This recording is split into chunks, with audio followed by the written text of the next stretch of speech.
China is building the most ambitious lunar program since Apollo, and they're doing it fast. China just completed the world's first far-side sample return. They're preparing a crewed landing by 2030, and they already have a blueprint for a permanent moon base built in partnership with more than a dozen countries. If they stay on schedule, China could become the first nation to operate a permanent base on the moon, potentially years before NASA or SpaceX. In this video, you're going to see the entire Chinese lunar roadmap, past, present, and future, every mission, every spacecraft, every timeline, the politics, the technology, and what China's lunar ambitions mean for the rest of humanity. 20 years ago, China didn't have a lunar program. No orbiters, no landers, no sample returns. Today, they've become the global leader in robotic exploration of the moon with a flawless record of far-side landings, sample returns, and complex multi-module operations. But China isn't going to the moon for symbolism. They're going because the moon is the most valuable piece of real estate in the inner solar system. At the lunar South Pole, permanently shadowed craters lock away ancient deposits of water ice, potentially millions of tons. Water can be turned into oxygen, drinking water, and most importantly, hydrogen rocket fuel. That makes the South Pole the gateway to deep space. On nearby ridgetops, sunlight strikes the surface for up to 90% of the lunar year, providing constant solar power, a perfect place for infrastructure, a perfect place for a base. And that's why some U.S. officials are worried.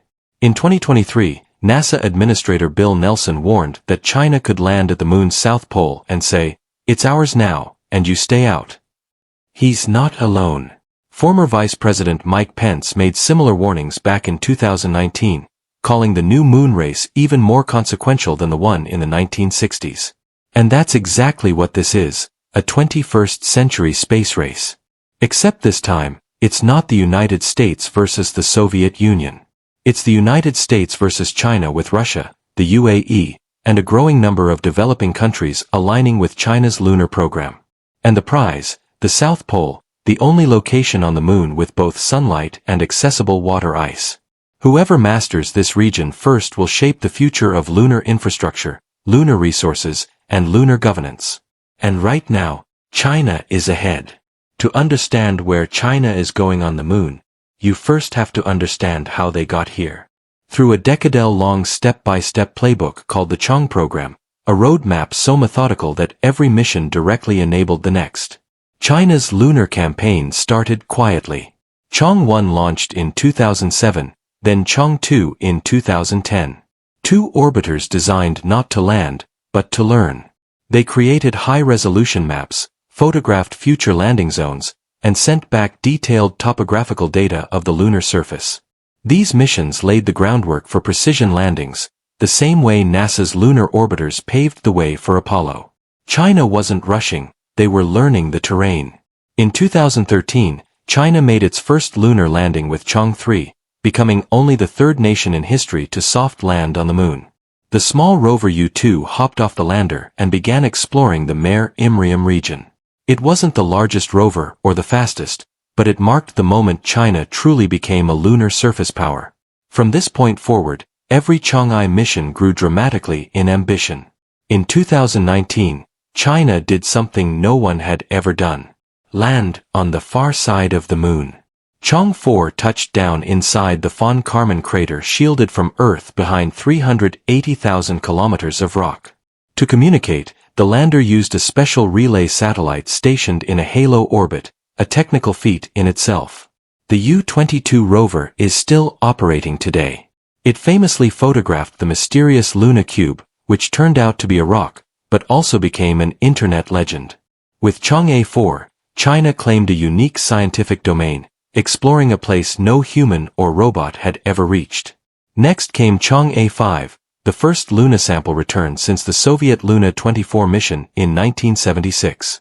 The mission collected lunar soil, launched an ascent vehicle off the surface, performed an autonomous rendezvous in lunar orbit, and delivered the sample to Earth.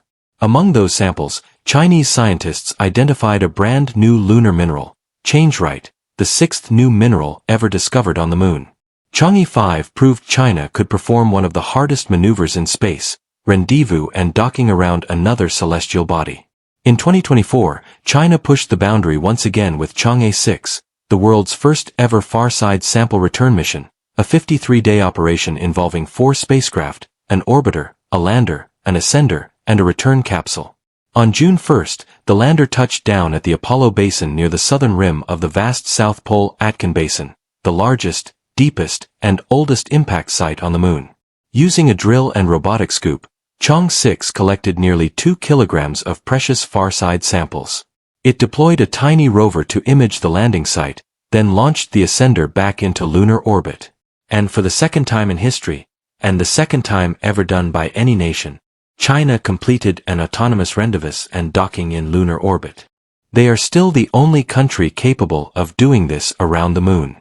The mission carried international payloads from ESA, Sweden, France, Italy, and Pakistan, making Chang'e 6 not just a Chinese success, but a global one.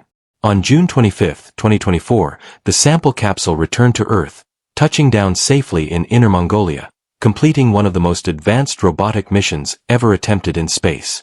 From simple orbiters to world-first landings to far-side sample return, China's Chang'e program has advanced faster and more systematically than any lunar program in history.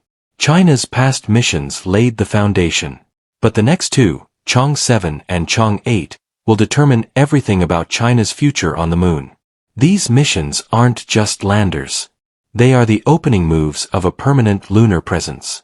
Chang'e 7 launching in 2026 will be China's most ambitious South Pole mission yet. Its goal is simple but transformative. Find water, confirm it, characterize it, and map where it can be extracted. To do that, Chang'e 7 will deploy a fleet of robotic explorers, including a rover, a seismometer, a drilling system, a surface water analyzer, and most importantly, a hopping probe capable of jumping into permanently shadowed craters.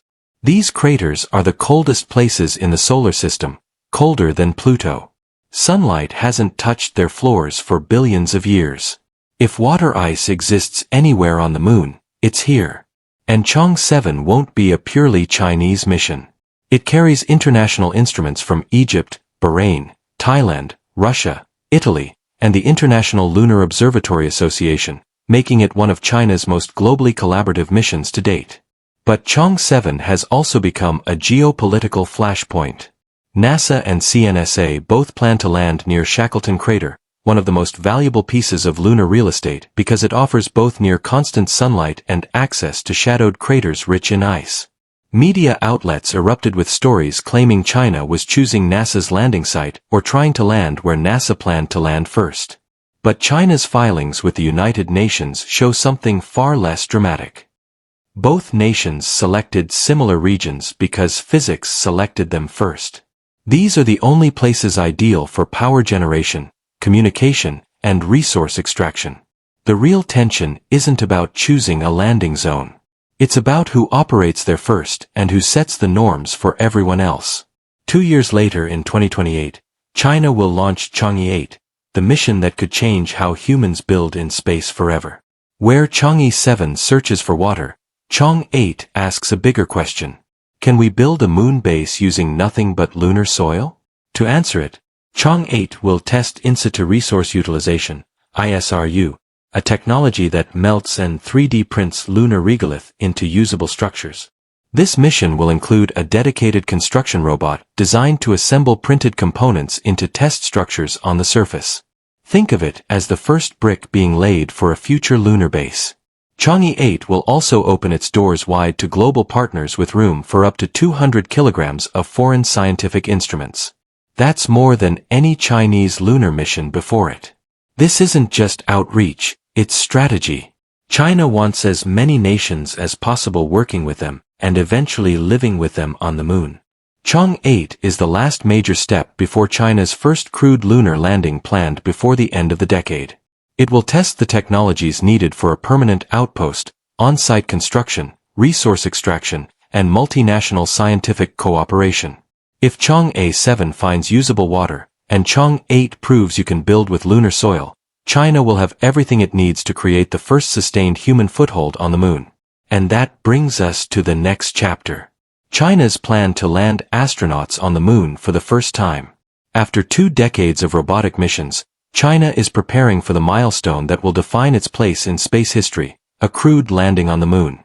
And they're not talking about 2040 or 2050. They're aiming for before 2030.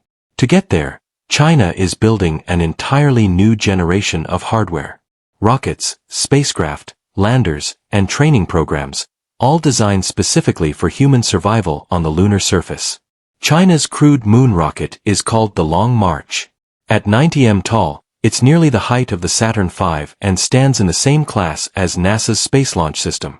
It can deliver up to 27,000 kilograms into a lunar transfer orbit, roughly the same mass NASA intends to send with each SLS Block 1B mission. Its engines, the YF-100K series, are already undergoing testing, validating the propulsion China needs for deep space crewed operations. This rocket isn't evolutionary, it's revolutionary. Built from the ground up for China's first human steps on the moon, the astronauts will ride in a next-generation spacecraft called Mango, Xian Fuan. Designed to carry 3 to 4 crew into deep space with modern avionics, more internal volume, and a heat shield built for high-energy lunar return. The lander, known simply as the L module, is launched on a separate Long March 10th. This is China's equivalent of the Apollo LM but larger and designed for long-duration lunar stays. The mission architecture is a two-launch profile. First, the heavy lander is sent to lunar orbit. Then, Manga launches with the crew. The two vehicles dock high above the moon. 2 astronauts will board the lander and descend to the surface for at least 6 hours of EVA, with mission planners suggesting future landings may stretch to multi-day surface operations. But 2 major test missions must happen first. First, an uncrewed landing test of the heavy lunar lander, verifying descent, touchdown, ascent, and rendezvous. Second, a crewed lunar orbit mission, a dress rehearsal mirroring Apollo 10, testing every system except the landing itself. If both succeed, China will be ready for humanity's next set of footprints on the moon. And to prepare for that moment, China is expanding its astronaut corps. In 2024, China added 10 new astronauts, including specialists selected specifically for lunar geology, surface EVA, and advanced robotics. Their training now includes geological fieldwork modeled after ESA's Ponga program, teaching astronauts how to identify scientifically valuable samples on site rather than waiting for instructions from Earth. The new class is also preparing for surface operations, regolith navigation, South Pole lighting conditions, and multi-hour lunar EVAs.